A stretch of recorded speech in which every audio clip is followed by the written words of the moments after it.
Hello and welcome back to Shakesyear. We are working on Fair M, and we get to hear from Manville today in Act 2, Scene 1. Now, Manville is one of the men, one of the several men that is in love with Fair M, and he's also the one that she's in love with. But in Act 1, Scene 4, he overheard Vallingford and Mountney both saying that they're also in love with Fair M, so he's not too keen on that. But anyway, at the beginning of Act 2, Scene 1, we've got Trotter and we've got Fair M, and he comes in and he has a kerchief and a urinal, which is like a vessel for carrying around urine.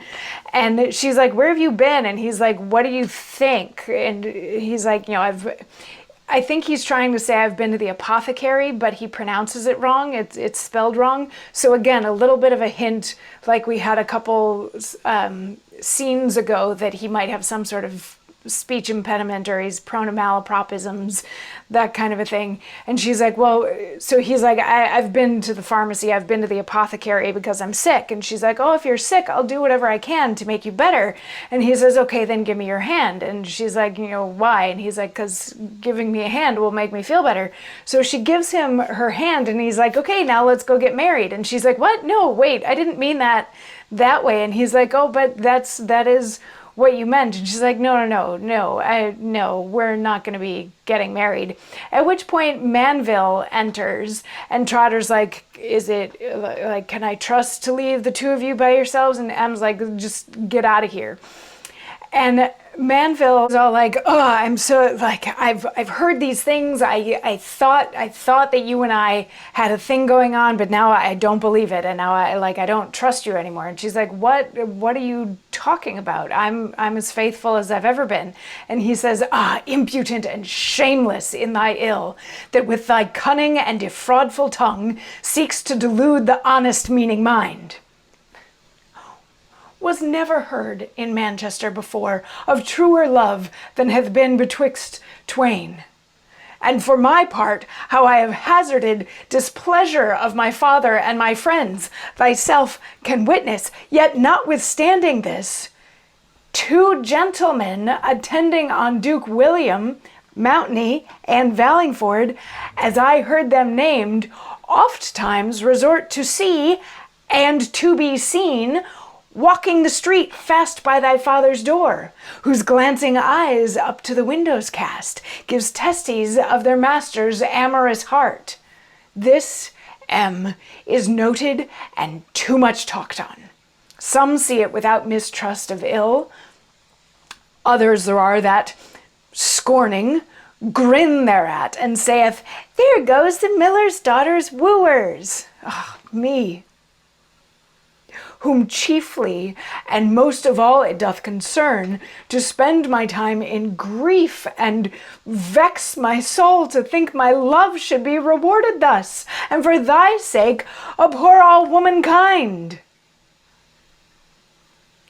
So he feels like he's being played, is what this is. He's like, don't even tell me that you don't know what you're talking about. You know exactly what I'm talking about here. He's like, everybody in Manchester knew that we had the best, truest love that has ever existed, but these two guys who attend on William the Conqueror, Mountney and Vallingford, keep walking past your dad's house and looking up to your window, so much so that the whole town is talking about it. There's some people who aren't saying terrible things, but there's other people that are like making a joke out of it and saying, oh, look at all the men coming to woo the miller's daughter. And he's like, this is more than I can take. This is shameful for you to be treating me this way. And, I'm about ready to swear off women altogether.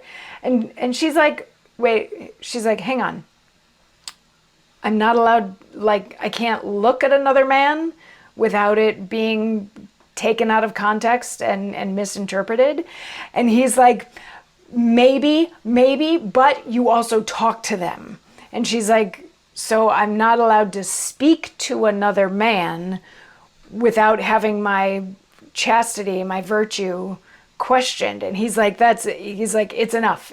You've talked to them. I don't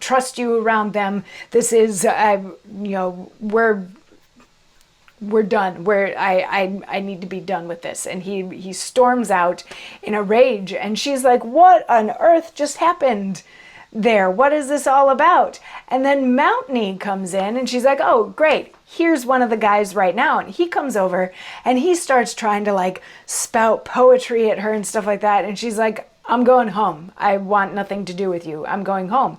And he's like, oh, but don't you want to hear how much I love you and let me sing your praises? And she's like, wait, what? I can't hear anything that you're saying. Are you talking to me? Because I can't hear anything that you're saying. I'm going away. I'm going home. And he's like, oh my goodness, is she deaf? She's just playing the like talk to the hand game. But he takes her literally. He's like, oh, is she deaf? This is going to make courting her so much harder. And she's like, if you're talking to me, I can't hear you. So I'm leaving. Goodbye. And she leaves. And Mountney is going to have a moment on the stage to share a monologue that we will get to hear tomorrow. But I do think that this is funny. And I think that M brings up some valid points, because in today's monologue, Manville is victim shaming her. These guys are walking by outside her house, yet she's the one that's being accused of infidelity and of playing him when, you know, she's not doing anything. They're just walking past her house. And I love it that she stands up for herself too. And she's like, so I looked at them. I didn't like look at them. I just saw that they existed. I'm not allowed to acknowledge the existence of other men. And when he's like, yeah, but you also talk to them. She's like, I have to talk to other men. Half the world is men. You know, I can't not speak to men. And I need that to not be taken in the wrong way. I'm still true to you. And then that she continues with that constancy, even though he storms out on her. The stage direction says exits in a rage when he leaves. But she's like, she's still sticking with it. And she knows that he's the one that she wants. So then when this other suitor comes in, she just flat out shuts him down. She pretends that she can't hear him, that she can't understand him, anything like that. It's just I think it's an interesting and fun scene from that perspective, to get to see a woman, you know, really standing up for herself and sticking to her guns and being constant. So anyway, we're going to get to hear Mountney's reaction to her blowing him off in tomorrow's monologue. So come on back for that. Mwah.